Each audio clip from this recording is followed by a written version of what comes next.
Hey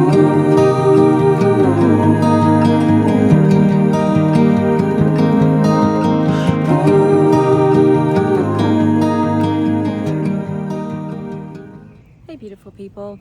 Well, I sure didn't think I'd make this video. There's so much shame attached to it, I didn't even want to tell you guys. And I took a step today, and I also thought, you know what, I'm not even going to show it to you. Like, I can record this and never publish it, which means if you're seeing this, then found the courage. I was very athletic. I've been athletic my whole life since I was a very young teenager. And I relocated up here closer to the mountains, which was great. I continued to rock climb even after Katrina.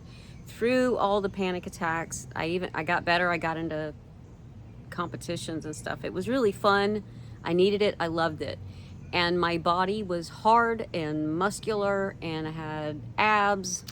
When I moved up here, getting closer to the Chattooga, I started kayaking. I got better and better at that, and I was working up to like class 3 rapids, and I got on the benzodiazepines, and I continued to do these things.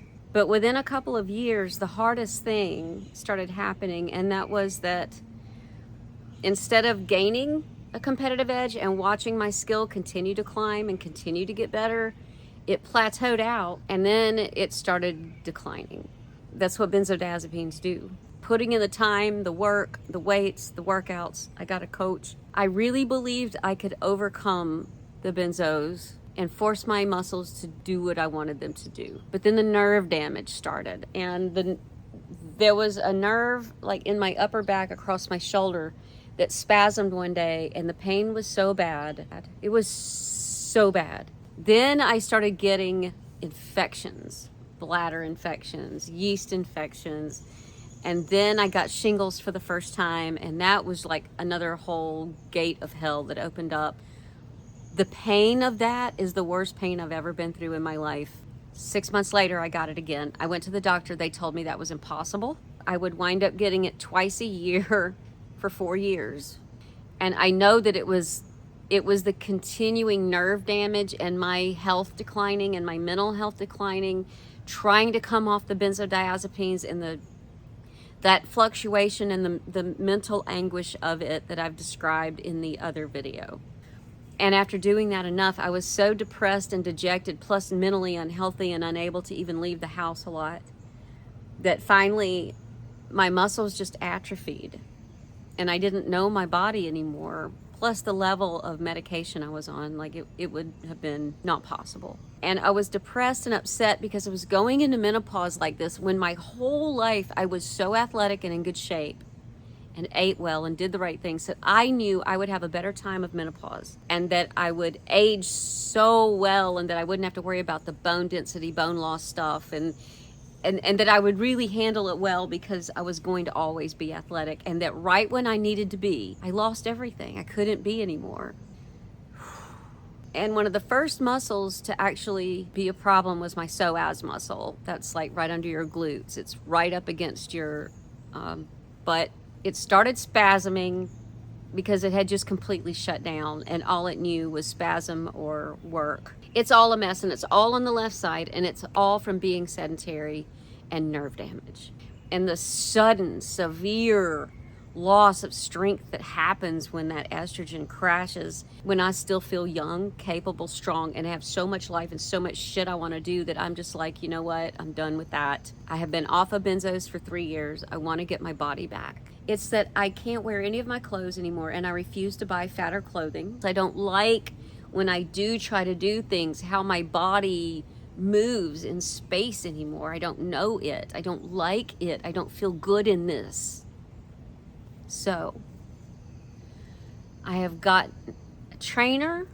I've got help. Oh, I'm sorry. I'll leave so you can eat, baby. It's a bird at the feeder. I know I'm about to leave anyway. The shame is overwhelming. I'm scared to go in and talk about this. I'm scared to show her how weak I am. I'm afraid of my body. I hate my body. I feel rejected by my body, abandoned by my body. And I feel a lot of shame for getting like this, even though there's zero shame that should be involved in this. And I know that. And I didn't care 3 years ago, but today, because of you guys, because of this channel, because of this work, because of the world, because of the vision I have, for it, for ceremonies, for the things I want to do for you guys. Like, I want to be able to do it all and enjoy it like in a really big healthy way, and go and do like, and be able to run to my gates and airports when I'm gonna miss my flight. So this is the beginning of that part of my recovery. With your hand on your heart, please tell me which way to go, 'cause I sure don't know. One piece in hand is a start, but it's a mighty puzzle to lay.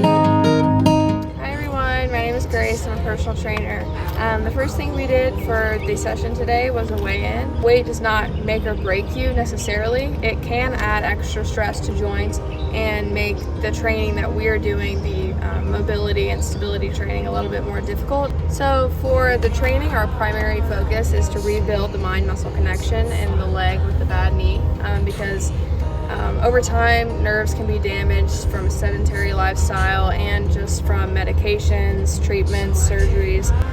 Also, we're doing stability and mobility exercises and increase the full range of motion, and it can prevent further injury as we progress in our training.